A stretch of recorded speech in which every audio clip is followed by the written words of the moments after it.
YouTube says it has had enough of vaccine misinformation on its site. And false stories from phony sites to run circles around major news outlets. Many people don't know the difference between something real and something created to deceive them. Open your eyes. If you've ever had this feeling that something was terribly wrong with the world that we live in, but you couldn't figure out just what it was, then you've come to the right place. Secret societies, mystery religions, and the Illuminati have been controlling our reality since the beginning of time. But not anymore, because there is an awakening happening, and you are about to become a part of it. Wake up, because this is a call for an uprising. We also have some news to break as it relates to this mass shooting that has taken the lives of 2 children and sent so many other children to the hospital. They're literally fighting for their lives right now. Let's bring in CBS News Homeland Security correspondent Nicole Skanga. Nicole, you've got some new reporting on the shooter. Yeah, Reed, CBS News has confirmed via multiple law enforcement sources that the gunman has been identified as 23-year-old Robin Westman. And right now, investigators combing through the social media, the online postings of the gunman here, determining exactly what timeline of events led up to the tragic incident that we saw today. Law enforcement officials have identified writings on the magazines of some of the weapons that were used by the gunman, hateful rhetoric, including words targeting the President of the United States, Donald Trump, invoking the Holocaust and threatening the lives of children. They say federal law enforcement has identified the Minneapolis church shooter as Robin Westman. Now, police have said publicly that Robin Westman is in their 20s with a limited criminal history. NBC News has confirmed with those same law enforcement officials that the suspect left behind videos that were posted online. There were writings that referenced suicide as well as extremely violent thoughts and ideas. There was an apology to their family and a handwritten sketch of the interior layout of a church. Now, Chris, it's not clear or confirmed if that sketch, that individual sketch, is the church where the shooter eventually opened fire, but that's what we know right now. So Robin Westman has been identified by federal law enforcement as the shooter. And it was pretty clear, Chris, when they gave the press conference, because they said back then he had a limited criminal history, that they must have known who he was. But now they're obviously comfortable in letting us know that information, or various people who are confirming that for us. But in police, in investigative speak, what does limited criminal history mean? Well, it could mean a variety of things. He could have been picked up on a mental health hold. I mean, so that'll come out. He could have been driving on a suspended license. He could have had a DUI. There could be a variety of things. Limited means he probably was never incarcerated, didn't have any violent felonies or anything in the past. Could be drug use, could be something like that. The investigation will come out with all of that. What I think is significant is the videos and the manifestos, and all of that will go to his motive and his ideology. That is all going to be gone through. And who else is, if he is on Reddit or if he is on any of these other chat platforms that have tended to radicalize people in the past, who else was he engaging with? Authorities will be trying to identify them and may have concern about them, or did they help motivate him and radicalize him to carry out this shooting? When you use the word radicalize, we tend to think of terror, a more traditional terrorist, something that people came, especially in this country, to seem to be familiar with in the post 9/11 era, right? So when you talk about radicalization, you talk about writings that reference suicide, extremely violent thoughts and ideas, and those multiple videos that are posted online. What do these groups do when you say they radicalize? So, whether it's a terrorist organization or the variety of ideologies that different people follow. This is a call for an uprising. Welcome to today's show. Another week, another government-created shooting. It has all the same telltale signs that this is a government operation. And these days, it's actually harder to tell if these are false flags or psyops, because we don't get very much video footage from inside where the bullets supposedly hit. where victims supposedly are. All we really get are the people who run to the television to talk about what they saw, who don't seem concerned at all. And of course, what we get are usually what the government immediately, conveniently feeds us, like the name of the person, the manifesto being involved, all the checks that we could check off the checklist for a government operation. It's amazing that most people don't see it. And remember, the conservatives who call a lot of these events false flags and psyops, because remember, the Democrats don't think any of these events are carried out by the government. The conservatives believe most of these events are carried out by the government, except when it doesn't fit their narrative, even though all of the bullet points for this should fit the government narrative because it's the same narrative every single time, right? They don't want to ever believe that Donald Trump's assassinations were fake, that they were a psyop or a false flag. And when these shootings occur and it involves Christians and a trans shooter, as you're about to hear, well, they refuse to believe it because they can't stand the LGBTQ plus, because they've been trained to obviously think that if they're LGBTQ plus, they are a Democrat, they are pro-Palestine, and the conservatives are pro-Israel. The divide just continues in so many different layers, as I'll get into in this video. So we have 17 people injured. 2 children are supposedly dead. And the first articles that come out immediately, as you heard in those news clips, are talking about how the shooter was anti-Semitic, right? Because, of course, when you have a motive to carry out a shooting and you don't know any of the people involved, you just decide to choose strangers, and you're anti-Semitic, yet you go to a Catholic church to carry out the shooting, right? And then all the articles out there about anti-Semitism, how the ADL is letting everybody out there know that the shooter's gun featured anti-Semitic and anti-Israel writings. And of course, he was also anti-Trump, which brings in the left-right divide. Who's going to side with who? Who is the real mental health problem in this country, right? All the Democrats think that MAGA needs mental health or has mental health problems and needs mental health red flag law checks. And of course, all conservatives think that anybody trans needs a mental health check. And the fact of the matter is they all do. Because if you're in the left-right paradigm, well, you're obviously in a psychosis, but specifically if you are a MAGA enthusiast who understands government false flag operations and you think that these events, including the assassination of Trump, actually were real, well, you're living in a fantasy land and probably do need a mental health evaluation. And of course, we know that anybody out there who is trans is obviously already suffering, admittedly, to having mental health problems, because if you believe you were born in the opposite body of what you have, so if you have a penis and you think you're a woman, well, clearly that's the definition of somebody who has mental health problems. If you showed up in a town in the 1700s and you were a straight up man with a beard and a penis, and you told everybody you were a woman, they would throw you in jail and say you're insane, and they probably wouldn't even allow you to live because they would think that you were so mentally unhealthy that you're a threat to their local town. But let's look at this story for what it is. As you heard in that clip, again, we have a manifesto, which I'm going to show you. Conveniently, this stuff is just all posted online. Somehow, YouTube, with the algorithms that it uses, does not remove this stuff, does not contact the police where they see somebody posting pictures of guns that have all this stuff like faggot written on it, right? And of course, he was referring to himself and the hate speech that's been slurred at him, I'm sure we'll hear about in the future, because this has everything to do, again, with free speech, with online anonymity, okay, all this stuff with red flag laws and mental health. But you heard them talk about Reddit as well, right?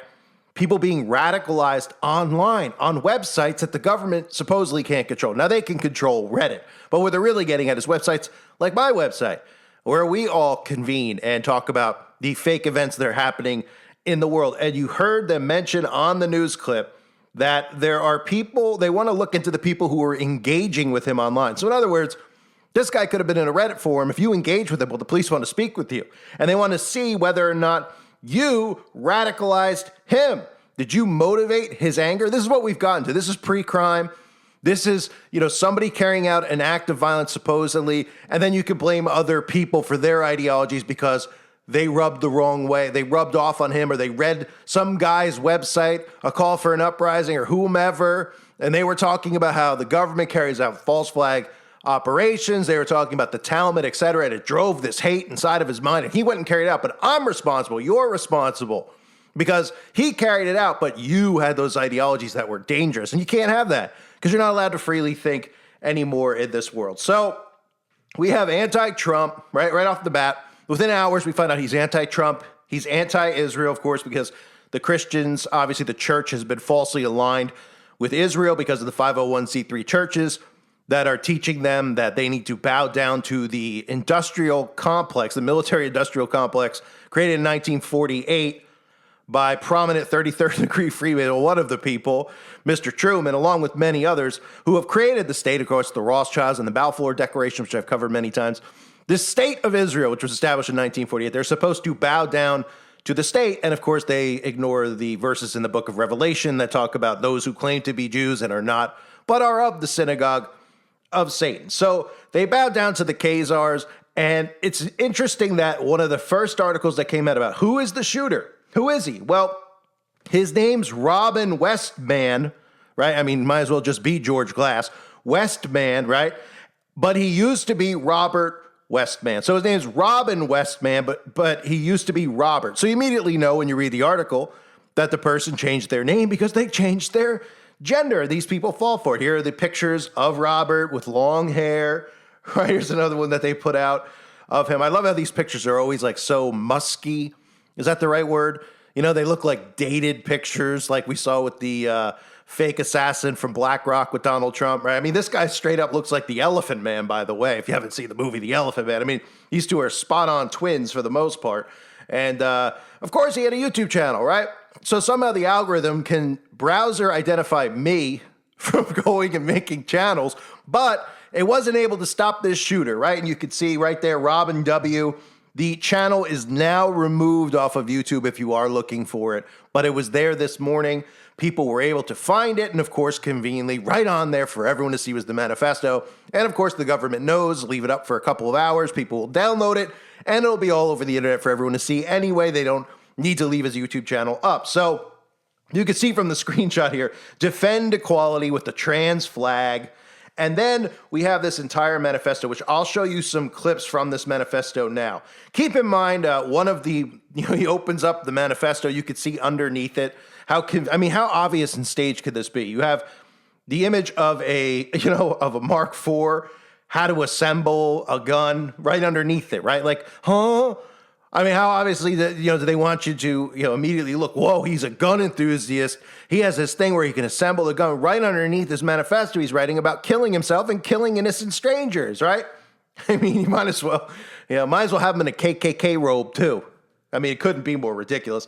And then, of course, you will see, now this is going to obviously ignite Christians and get them even angrier by design, but they'll show you what is believed to be the image of Jesus. Of course, everyone will debate that, but nonetheless, a picture of Jesus's face on top of, a shooting target as he lets out a cackle. These are just a few of the clips of his manifesto, which it looks to be written in acrylic. So this has obviously MK Ultra candidate written all over it. But here are some of the clips, including some of the profane language used on his gun. He says the F word a lot. He says faggot a lot. Of course, he's referring to himself as one because, of course, we're going to hear about how he was bullied because he was trans and he was bullied by Christians. That's where this is going. And that's what caused him to carry out the act. And then the Democrats will say that he was a heroic hero. And this nonsense in the left-right will continue on because all they do is make up the news and make up these news stories to keep us divided.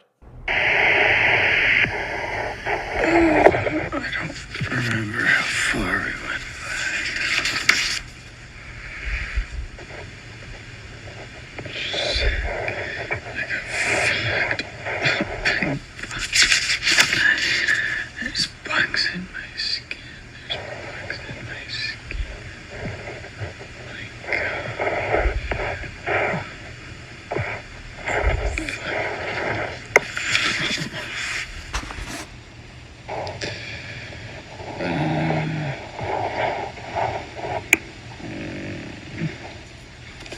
I can't deal with this anymore. I can't do this anymore.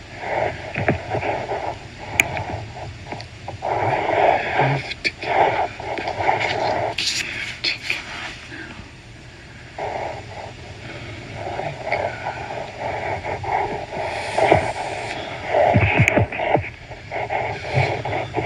God. Stupid bitch.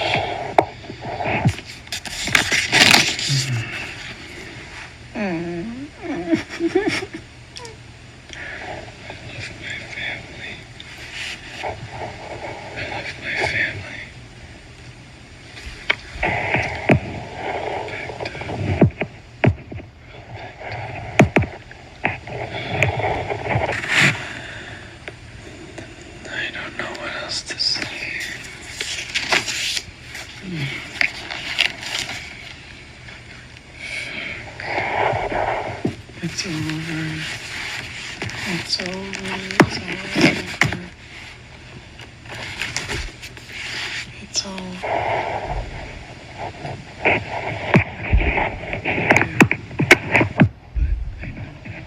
Make it to tomorrow.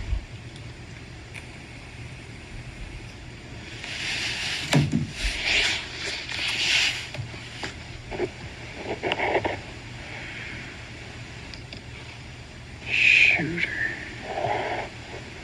Help. Pray for me. I love you all.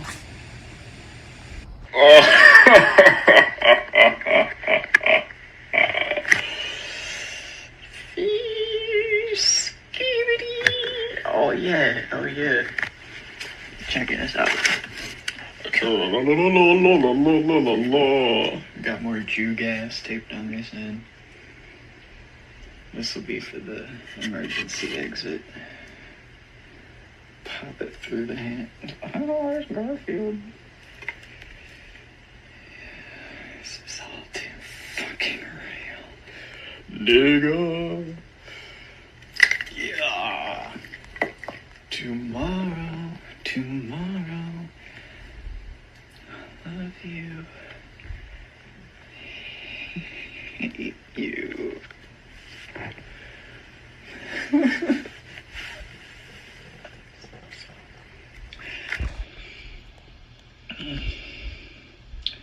It's the end of the world as we know it, and I feel really good.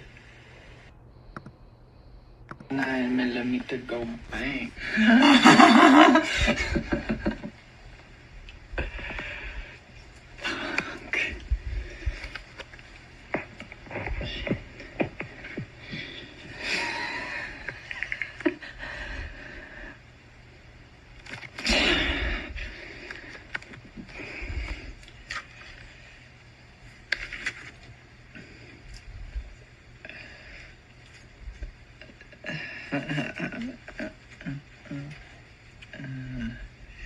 I'm the woker, baby. Why so curious?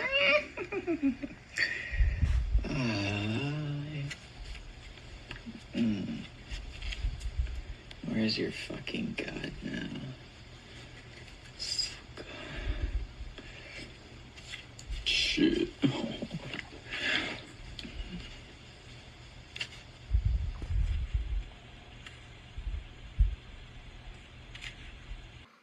So that was just some of the footage that's out there now. The next narrative that we have to pay attention to is one that is very familiar to most of you who have followed my channel over the years.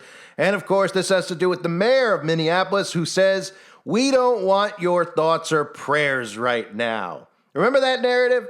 That's the big narrative we always would hear about. 5 seconds after somebody's kid was shot, the parent would show up on the news and let us know that they don't want your thoughts and prayers. They want your guns, because that's their most important priority after their child is supposedly shot in the head after a night out at a party or at a club or at a school, right?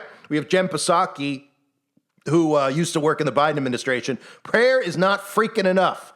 Prayers does not end school shootings. Prayers do not make parents feel safe sending their kids to school. Prayer does not bring these kids back. Enough with the thoughts and prayers. And here's the mayor letting you know the same exact thing, that literally the kids were praying as they were getting shot. They were praying, and the prayers didn't save them from the bullets, because what's going to save them from the bullets? Well, a lot of different things.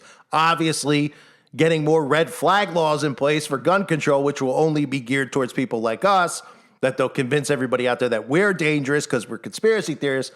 And of course, we know that AI is right around the corner as well, because don't think that these things that Palantir are rolling out aren't going to be used in schools, as I've covered over the years. So take a listen to the mayor here. He's immediately after the shooting wants to let everyone know that the prayers are not enough. The kids were literally praying, and they were not saved by the bullets. These were Minneapolis families. These were American families. And the amount of pain that they are suffering right now is extraordinary. And don't just say this is about thoughts and prayers right now. These kids were literally praying. It was the first week of school. They were in a church. These are kids that should be learning with their friends. They should be playing on the playground. They should be able to go to school or church in peace without the fear or risk of violence, and their parents should have the same kind of assurance. These are the sort of basic assurances that every family should have, every step of the day, regardless of where they are in our country. So, of course, this is just a mockery. They love to spit in the face of Christians by mocking prayer, that prayer doesn't get the job done. Well, prayer's not going to get the job done when it's not a real event that's actually occurring, right? I mean, if you're shooting blanks at people, well, I mean, what's there to pray for? That people don't get hit with shards of the blanks? Now, I don't know for a fact if this was an actual false flag or a psyop, but most of these events now reek of a psyop, because when you listen to the people around the event, none of them have an emotion whatsoever. They really just try to muster up tears as best they can, and the stories always just have a lot of loose ends in it. But as you heard the mayor screaming about prayers not being enough, let me just remind you of my personal favorite crisis actor, Susan Orfanos, who lost a child in a shooting in California at a nightclub and let you know the next day to stop praying for her. She wants your guns. My name is Susan Orfanos. My son was Tel Orfanos. We lost him last night at the borderline shooting. My son was in Las Vegas with a lot of his friends and he came home. He didn't come home last night, and I don't want prayers. I don't want thoughts. I want gun control, and I hope to God nobody else sends me any more prayers. I want gun control. No more guns. Thank you.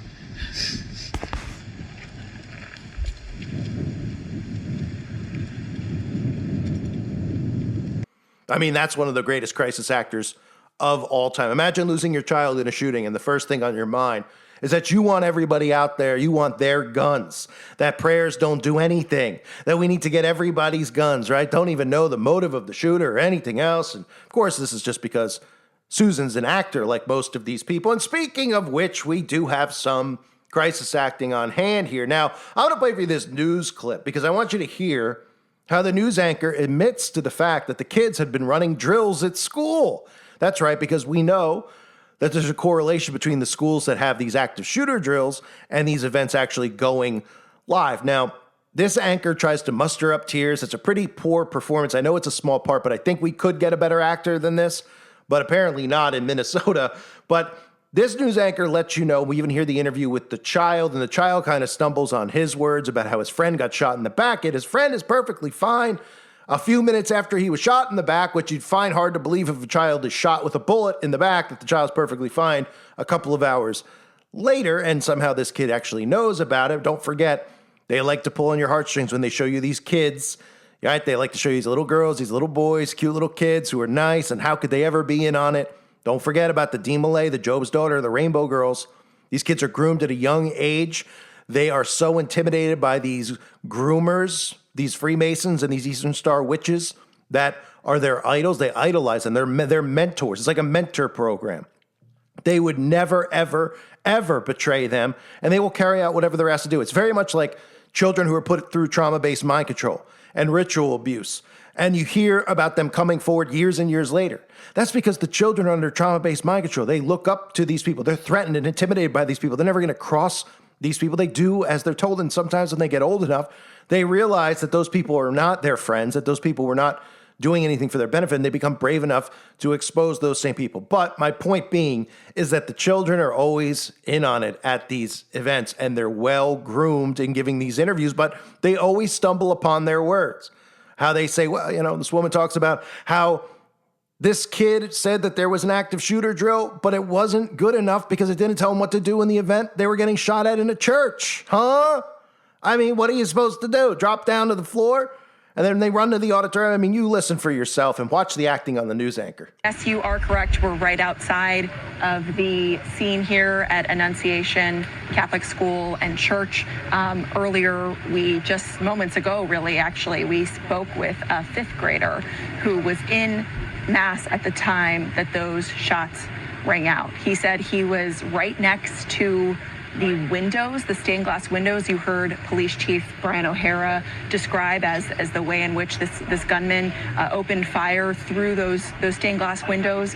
And he talked about how they prepare for active shooter drills in school, but that it was never at church, which to me just struck me as just the innocence of this young boy, saying we practiced this, but we didn't practice it for this moment. And he also talked about how his friend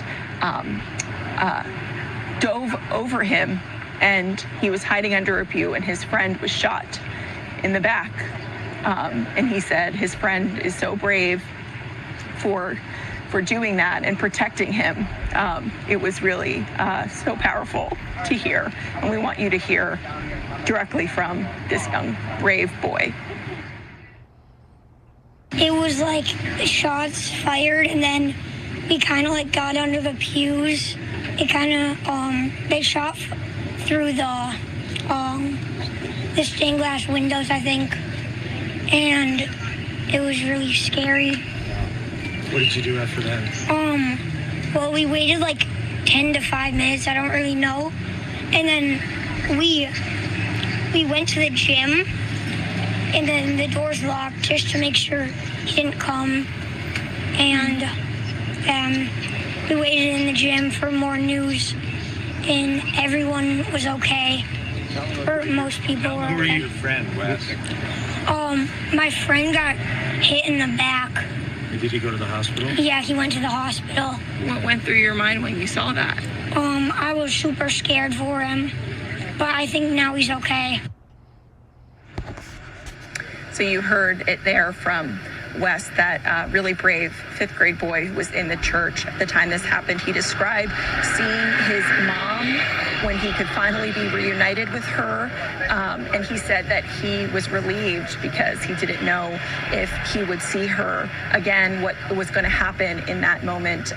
But yeah, just a harrowing tale of what happened inside the church this morning when Wes and so many other school children at Annunciation School were kicking off the school year, going to Mass in the middle of prayers. He said it happened really soon after Mass began, and it was just the unthinkable that unfolded.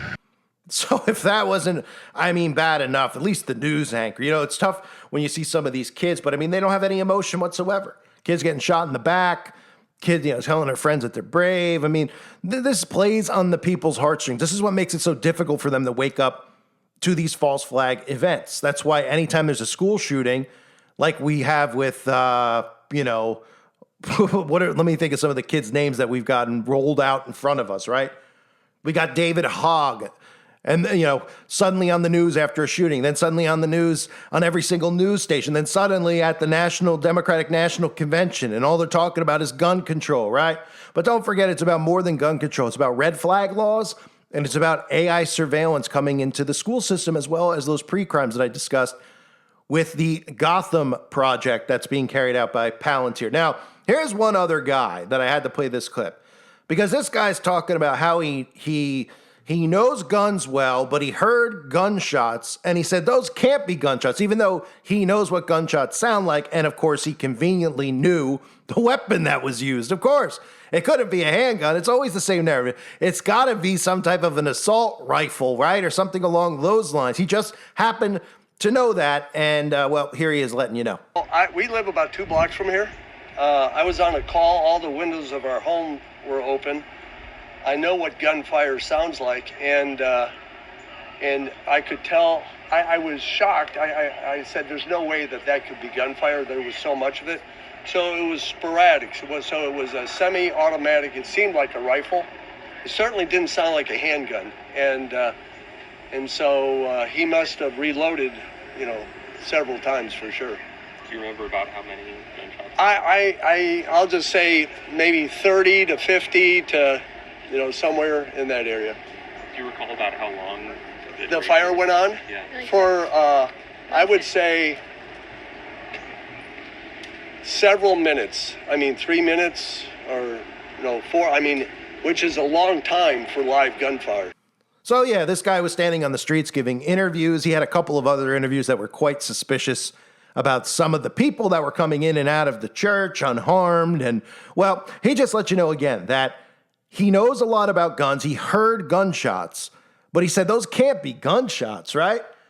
But they are gunshots. And then he goes, well, in fact, they're assault rifle bullets it's an assault rifle. So, yeah, I mean, that's convenient that that's what you're telling the news right after the fact. You don't have any information, right? Well, of course you have information because the script was given to you. He's likely a 33rd degree Mason in his town, right? I'm sure we can find photos. The name he's probably using on the news here with his glasses and his hat on is probably a false alias. He's probably using the name or the alias of Inspector Gadget or something along those lines. And, probably has a fake mustache on too, for all we actually know. So the other thing I wanted to mention that I had said a couple of times in this video clip is to pay attention to the stuff that you're going to hear with Trump in regards to automated optical AI firearm detection, right? Remember I covered Zero Eyes in a previous video? If you don't, well, that is really what they're trying to do is bring in, you know how these schools now have the lockdowns? They lock the doors on the school in the event of an active shooter, even though it literally doesn't make much sense because then you'd be locking everybody in the school, right? But they're going to start using AI surveillance at the schools.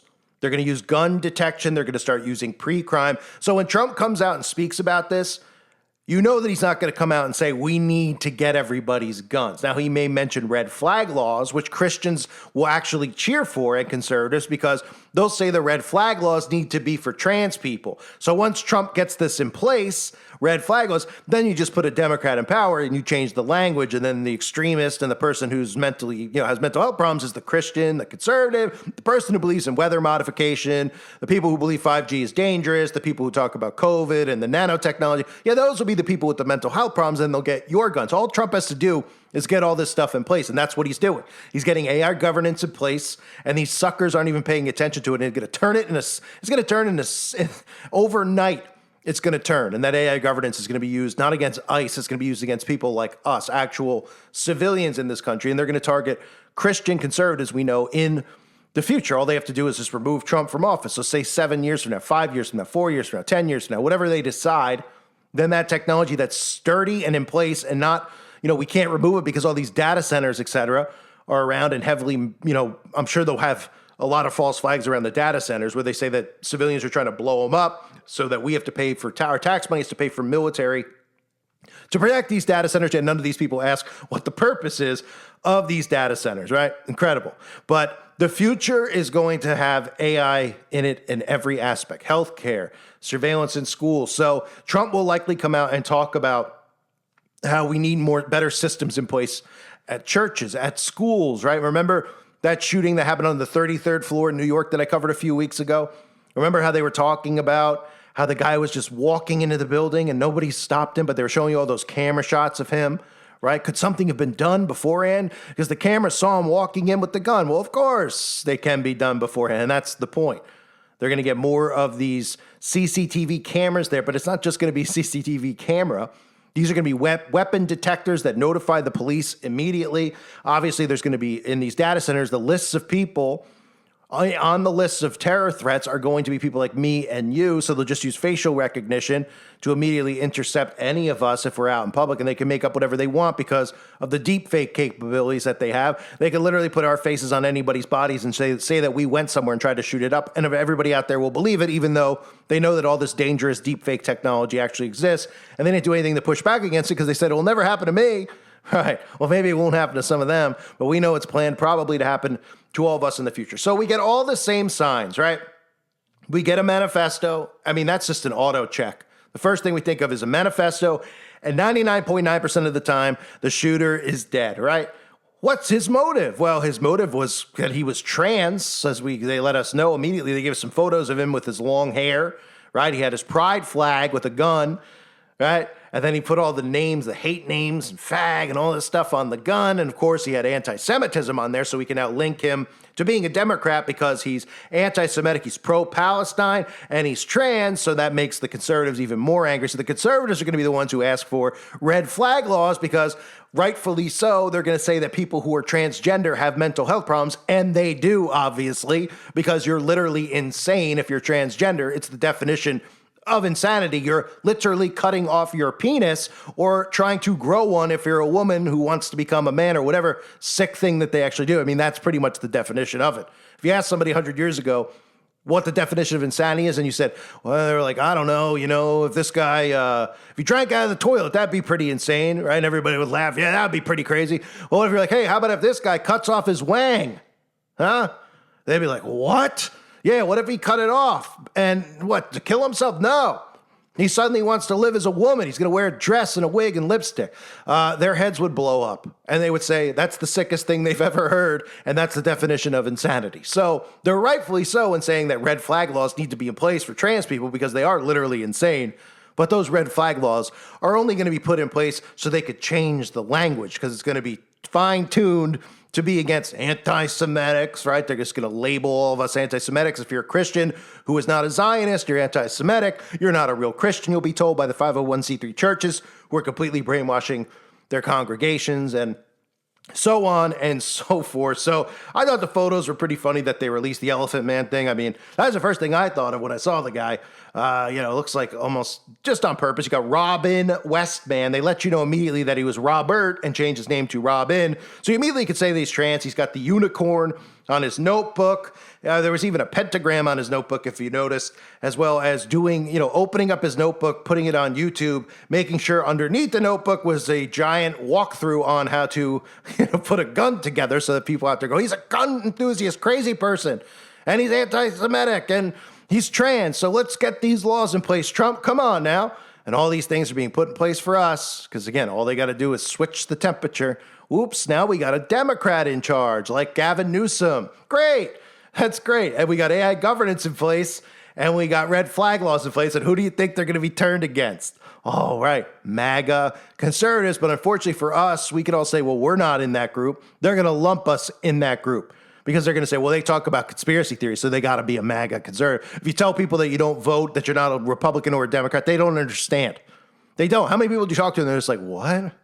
You're neither? You're Tea Party? No, none of it's real. Thank you. I'm a follower of Christ. Is that good enough? It should be, but not for these MAGA tards who need to be a part of this, this cult, as they call it. I guess they call it a cult, but both sides are just cults, really. The LGBTQ cult over there, the Democrat cult, the Republican cult. Pretty much dual communism happening right before our eyes. So if anything else comes out on the shooting, I will cover it. That's the most stuff that I've seen so far. In regards to Christ Act, we're probably going to get these people on the news over and over again. And again, listen for him being bullied online. Those are things that we could, that'll quietly start pushing more and more of the digital ID, right? Anonymous people talking to him on Reddit who are amping him up. Those types, we got to be able to track these people. We got to be able to trace these people. Oh, he was getting bullied. People shouldn't have called him a fag. Christians are bullies because they called him a fag. On and on and on. And these people think it's actually real. And it's the same story every single time. Incredible that nobody notices. I thank everybody for being here. I hope you're all doing well. God bless you and your families as always.